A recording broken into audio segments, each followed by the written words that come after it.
Independence of the judiciary or political interference in the judicial process, history of independence judiciary, and history of the independence of judiciary regarding India, and what is the types of the independence of the judiciary, इन सब में हम यही देखने वाले हैं। तो start करते हैं स्लाइड के साथ। तो independence of judiciary, judiciary is the system of the court of law that help to ensure the supremacy of the law in any nation. It plays a crucial role in the functioning of the democracy. किसी भी democracy के लिए judiciary का independence होना बहुत ज़रूरी है, जो इंश्योर करते हैं कि सुपरमेसी ऑफ लॉ बना रहे। ठीक है, और ये कैसे होता है? Under the doctrine of separation of power के अंडर होता है। ठीक है, सेपरेशन ऑफ पावर में एक फ्रेंच फिलोसफर थे मोंटेस्क्यू, जिन्होंने ये डॉक्ट्रिन दिया। सेपरेशन ऑफ पावर का मतलब है किसी भी गवर्नमेंट के 3 ऑर्गन, एग्जीक्यूटिव, लेजिस्लेचर और जुडिशरी। जुडिशरी एक ऑर्गन है जो लेजिस्लेटिव और एग्जीक्यूटिव पे चेक एंड बैलेंस रखता है, यानी लेजिस्लेटिव जो लॉ बनाने का काम करता है जो बॉडी, एग्जीक्यूटिव जो लॉ को एग्जीक्यूट करती है, लॉ को इम्प्लीमेंट करती है, और जुडिशरी जो लॉ को इंटरप्रेट करती है। ठीक है, ये हो गया। तो जो doctrine of separation of power है वो इंश्योर करता है इंडिपेंडेंसी ऑफ द जुडिशरी को। उसके बाद an independent judiciary is extremely important for a democracy to proposer, hence it is expected that the judiciary should remain impartial and natural. However, due to some external factor and pressure from various influence quarter for the independence of the judiciary is often, हमको देखने को अक्सर ऐसा मिलता है कि judiciary पे कई बार काफ़ी सारे इंटरफेरेंस जुडिशरी पे होते हैं। नेक्स्ट स्लाइड देखते हैं हम। कॉन्सेप्ट ऑफ इंडिपेंडेंट जुडिशरी कहाँ से आता है? तो an independent judiciary implies that the executive and legislature should not interfere in the work of judiciary. जब एग्जीक्यूटिव और लेजिस्लेटिव जुडिशरी के काम में इंटरफेयर ना करे, it's mean the independence of the judiciary. और the judiciary is expected to be free from all the influences and interest of the government and ruling party and should not act its behalf. तो इसका मतलब यही है कि judiciary को कोई लेना देना नहीं है किसकी सरकार है, अपोजिशन पार्टी से, ना रूलिंग पार्टी से, और ना ही उनके इंटरेस्ट को ध्यान में रखना है। ठीक है, इसको पब्लिक इंटरेस्ट में ध्यान में रखते हुए काम करना है, लॉ को फॉलो करते हुए काम करना है, नेचुरल जस्टिस को फॉलो करते हुए काम करना है। ठीक है, independent judiciary should have the freedom to exercise the judicial power conferred upon them without any influence, pressure और फियर। जुडिशरी को अपना काम करना है बिना किसी प्रेशर के, बिना किसी फियर के, इंडिपेंडेंट रहते हुए अपनी पावर्स को एक्सरसाइज करना है। यही जुडिशरी की इंडिपेंडेंस है। तो independence of the judiciary and act as a foundation of a fair and impartial system of the court. In other words, independent judiciary is political principle that state the judiciary should be interpret the law and constitution of the respective country while being completely free from the influence of the other branches of the government, political parties, public opinion, partisan interest, media trial, etc.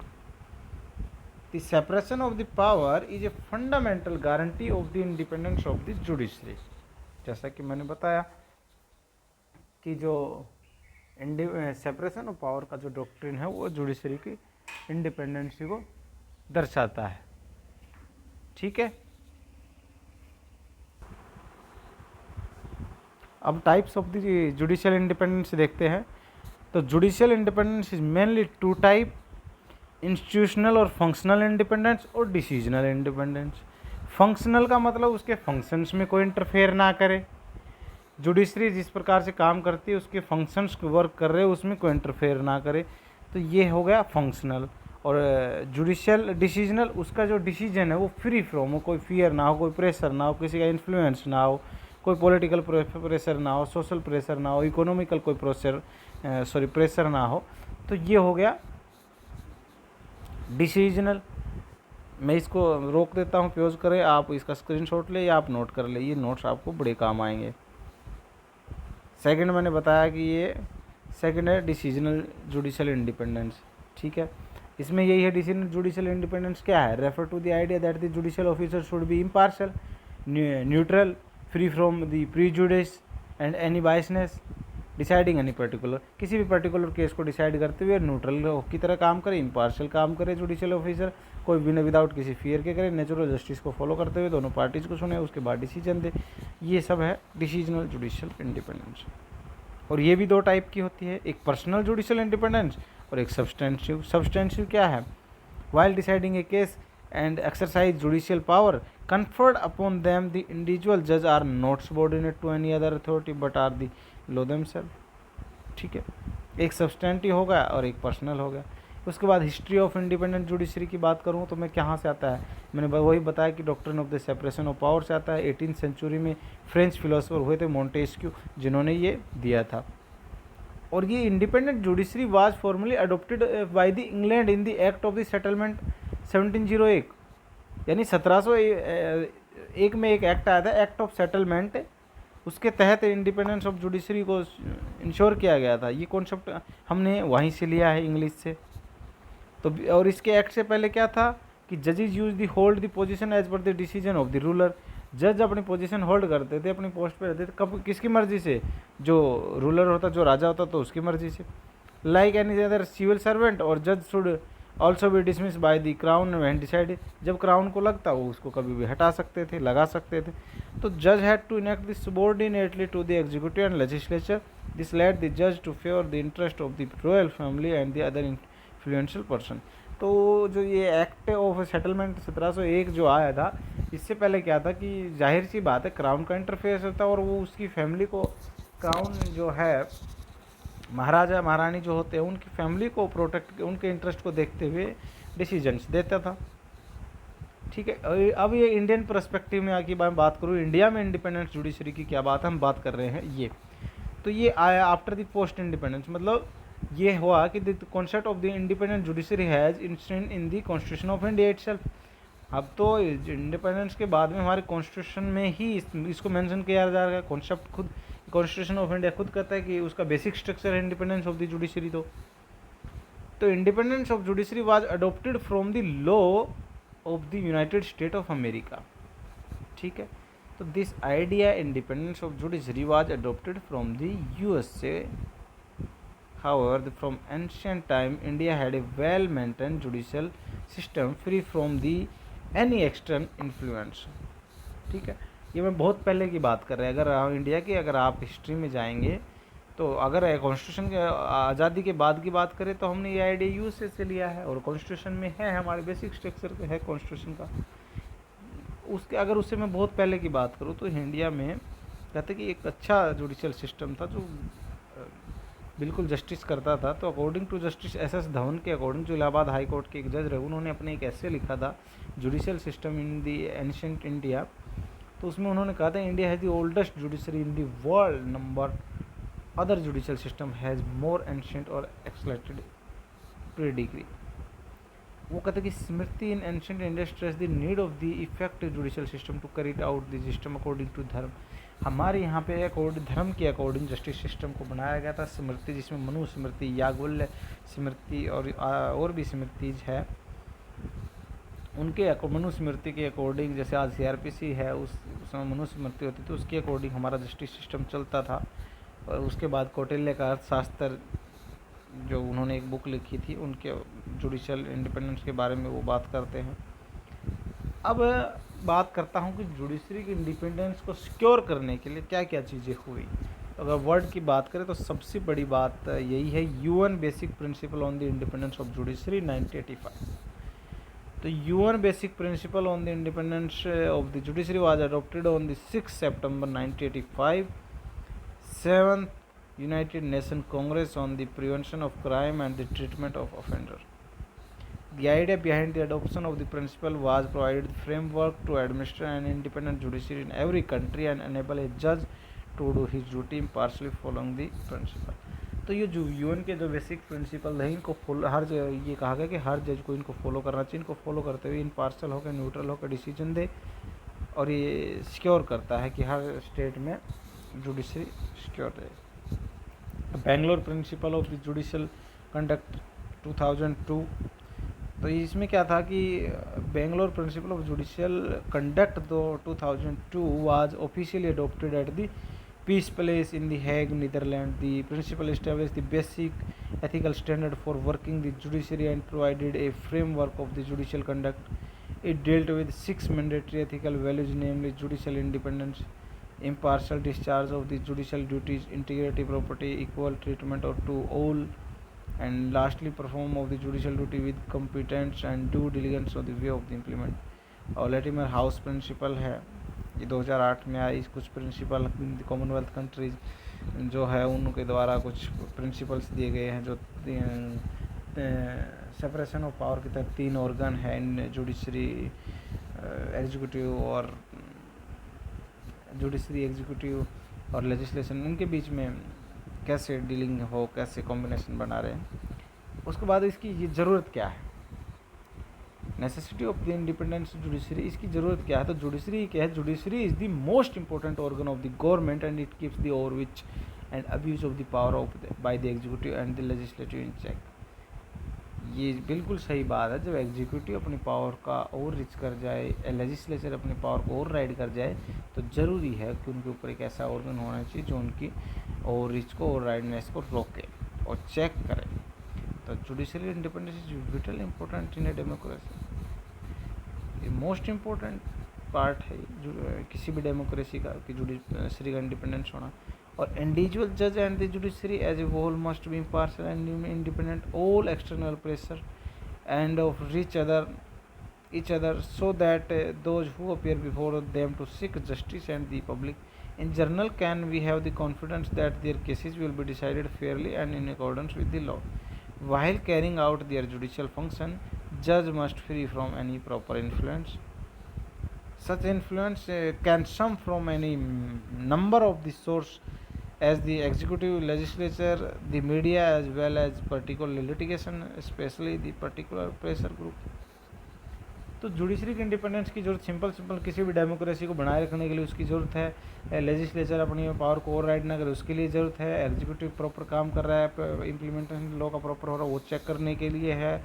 जज independent रूप से impartial होकर काम कर सके, वो उसके लिए इंडिपेंडेंट जुडिशरी की इंडिपेंडेंस ज़रूरी है। जुडिशल जो फंक्शंस है वो प्रॉपर वर्क करे और सबको एक समान जस्टिस मिले, उसके लिए ज़रूरी है। अब जुडिशल इंडिपेंडेंस इंडिया में कैसे हैं, तो इंडिया की जो इंडिपेंडेंसी ऑफ द जुडिशरी है वो इंडियन कॉन्स्टिट्यूशन में वेस्टेड है, यानी इंडियन कॉन्स्टिट्यूशन गारंटी देता है कि जुडिशरी की इंडिपेंडेंस बनी रहेगी। और इंडियन कॉन्स्टिट्यूशन में क्या कौन कौन से प्रोविज़न है जो इसको सिक्योर करते हैं, आइए हम वो कुछ कॉन्स्टिट्यूशन जो प्रोविज़न है जो सिक्योर करते हैं इंडिपेंडेंसी ऑफ द जुडिशरी को, उसको डिस्कस कर लेते हैं। अब तो आर्टिकल 217 जो कॉन्स्टिट्यूशन का है, Article 217 of the Constitution state that condition and appointing a judge of a high court once appointed, the Supreme Court and High Court judge have the tenure to continue their service until reach the age of 65 years and 62 years respectively। ठीक है। अब 124(2) में तो president appoint करता है किसको, CGI को, supreme court के जजेज को और सीजीआई को, जिनका 65 साल तक का कार्यकाल होता है। आर्टिकल 217 के तहत हाई कोर्ट के जजों को अपॉइंट किया जाता है जिनका टेन्योर 62 साल तक का होता है। 2 सेक्शन हो गए। उसके बाद चलो इस पे एक केस लेते हैं हम। For the appointment of judges in High Court and Supreme Court, the President shall consult the Chief Justice of India.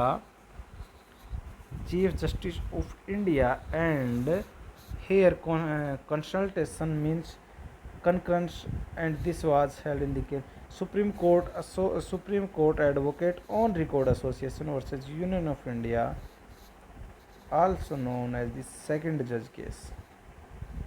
ठीक है। Supreme court advocate on record association versus union of India, इसको second जज case के नाम से भी जाना जाता है। इसमें कंसेंट को लेके बात की गई थी कि कंसेंट करना कितना ज़रूरी है और वो कंसेंट माना जाता है कि नहीं माना जाता। उसके बाद सैलरी और अलाउंसेस की बात करो तो आर्टिकल 125 कॉन्स्टिट्यूशन का बात करता है सैलरी और अलाउंसेज ऑफ द जजेज। तो salary specified in the second schedule and may be decided the change by the parliament by law. Parliament इनकी सैलरी में चेंजमेंट कर सकती है। उसके बाद इन द केस ऑफ जजेज of the supreme court their salary are provided by the consolidated fund of India, यानी consolidated fund of India से इनकी सैलरी दी जाती है। पावर और जुडिशन की बात करें तो आर्टिकल 32 में रिट पिटीशन सुप्रीम कोर्ट में दायर कर सकते हैं। इसकी जुडिशन की मैं बात करूँ तो आर्टिकल 226 में आप हाई कोर्ट भी जा सकते हैं। उसके बाद आर्टिकल 211 है जिसमें कहा गया है कि constitution state that there should be no discussion on the judicial conduct of any high court और supreme court held in the legislature of the state. किसी भी पार्लियामेंट में आप इनके जुडिशियल कंडक्ट को आप डिस्कस नहीं करोगे। कंटेम्प्ट ऑफ कोर्ट आर्टिकल 129 में supreme court has power to punish the contempt of itself. 215 में हाई कोर्ट। तो कंटेम्प्ट ऑफ कोर्ट जो है उसमें 129 में सुप्रीम कोर्ट में लगता है, 215 में हाई कोर्ट में लगता है। और कंप्लीट इंडिपेंडेंस वही मैं बात कर रहा हूँ सेपरेशन ऑफ पावर का। आर्टिकल 25 हमें देता है कि सेपरेशन ऑफ पावर का कॉन्सेप्ट देता है। उसमें ये कहता है कि judiciary free from the legislature and executive control. ठीक है, तो ये डीपीएसपी में है। आर्टिकल 50 की मैं बात कर रहा हूँ। Complete independence of the judiciary वही बात कर रहा हूँ। आर्टिकल 50 की स्टेट पॉलिसी में ये है। इसका केस हम देख सकते हैं। दो चीज़ें हैं इसमें। कंप्लीट इंडिपेंडेंस की बात कर रहा हूँ। एक तो supreme court advocate on record association versus union of India का केस हमने बात किया, डिसाइड किया था। ठीक है, जिसमें कंसेंट की बात की गई थी। उसके बाद दूसरा कॉन्स्टिट्यूशन है 99th अमेंडमेंट 2014 में। मोदी सरकार ने आते ही कि चैलेंज किया और इसमें क्या किया इन्होंने, इस amendment judicial appointment commission, national judicial appointment commission बना दिया कि अपॉइंटमेंट को जजेज अब ये करेंगे, जिसमें एग्जीक्यूटिव का रोल बढ़ा दिया गया और कॉलेजियम सिस्टम को हटा दिया गया, जिसको 99th को चैलेंज किया गया supreme court record on association and others versus union of India के केस में। और उन्होंने इसको नल एंड वॉइड डिक्लेयर कर दिया गया। ये है जुडिशरी की पावर और ये कहीं ना कहीं इसको इंडिपेंडेंसी इसकी दिखाता है। अब बात कर रहा है क्रिटिसिज्म की और बात कर रहा हूँ पॉलिटिकल प्रेशर की और बात कर रहे हैं हम कि जुडिशरी किन किन चीज़ों से अफेक्ट होती है या क्या क्या कमियाँ जुडिशरी में नज़र हमें आती हैं। तो अब बात करें इंटरफेरेंस की और पॉलिटिकल प्रेशर की और करप्शन की। तो पॉसिबल बायसनेस में यही है, it is expected that the जज should completely impartial and free from biasness while declaring any verdict और वाइल डिसाइडिंग एनी केस। ये मैक्सिम है Nemo desks in कोजा shoe originated from this idea. इसका मतलब यही है कि वन शुड जज their own cause, no one should जज दियर ओन कॉज। यानी सिंपल सा अगर मैं कहूँ तो जजों को नेचुरल जस्टिस को फॉलो करते हैं, यानी दोनों पार्टीज को सुनना है, अपने खुद के केस में जज नहीं हो सकता है। तीन टाइप की बायसनेस बताई गई है और इसका एक केस दिया गया है नंजुडप्पा वर्सेस स्टेट ऑफ मैसूर का केस है। ये पर्सनल वाइज का केस है। ठीक है, जुडिशियल करप्शन की मैं बात करूं तो judicial corruption is extension of the inappropriate influence and situations which affect the impartiality and neutrality of the judicial system. An increase in judicial corruption leads the general public to lose their trust in the judiciary and weakness public moral. According to central government, over 1600 complaints have been received on the functioning of the judiciary, some of which are judicial corruption. Influence of the political parties. Political influence on the judiciary are a matter of the grave concern. The political party often try to malign and disparage the Indian judiciary for personal political interest. The member of any political party often interfere to stop the working of the judiciary in their interest is not satisfied. तो ये बिल्कुल सही बात है, political parties करती है। अब waste Bengal में चल रहा है ये, इसमें भी किया है, अब अदर स्टेट्स में चलता है, इमरजेंसी को लेके कुछ चीज़ें चलती है। तो हमेशा कोई भी पार्टी रहे वो कोशिश करती है जुडिशरी अगर उसके खिलाफ जा रही तो जुडिशरी को रोका जाए और काम करने से रोका जाए, उसके पक्ष में है तो काम करने दिया जाए, ये सब चीज़ें पॉलिटिकल इन्फ्लुएंस जुडिशरी पे कभी कभी रहता है। उसके बाद सिक्योरिटी इश्यू क्या है वाइल डिस्चार्जिंग जुडिशल ड्यूटी, ये आप देख सकते हो ये डीजे का कभी डीजे का कभी हाईकोर्ट किसी जज का मर्डर कर दिया जाता है या उसको धमकी दी जाती है, ये सिक्योरिटी इश्यूज है। किसी भी जज ने किसी के खिलाफ फैसला दे दिया तो उसको कहीं ना कहीं फियर ना रहे, विदाउट फियर वो डिसीजन दे।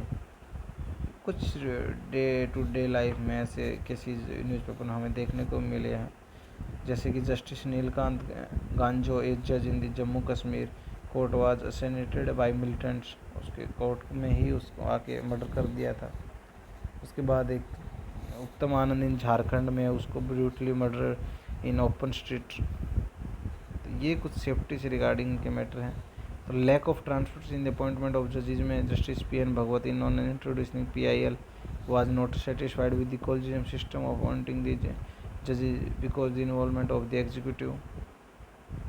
तो इनकी लैक ऑफ ट्रांसपेरेंसी इसीलिए है कि अगर उस सिस्टम में कॉलेजियम सिस्टम से हमारे अपॉइंट होते तो बीच बीच में 2-4 चीज़ें गड़बड़ एक बार इंदिरा गांधी गवर्नमेंट में एक बार फिर भी हुई। तो ये चीज़ें कहीं ना कहीं ट्रांसपेरेंसी को कम करते हैं। मोदी गवर्नमेंट ट्रांसपेरेंसी के नाम पे ही 99th अमेंडमेंट लेके आई थी। तो ये था independence of the judiciary, judicial process, political interference में क्या था, history of the independent judiciary क्या थी, types of the Indian prospective क्या थे, और इसी के साथ हमारा वीडियो था ख़त्म।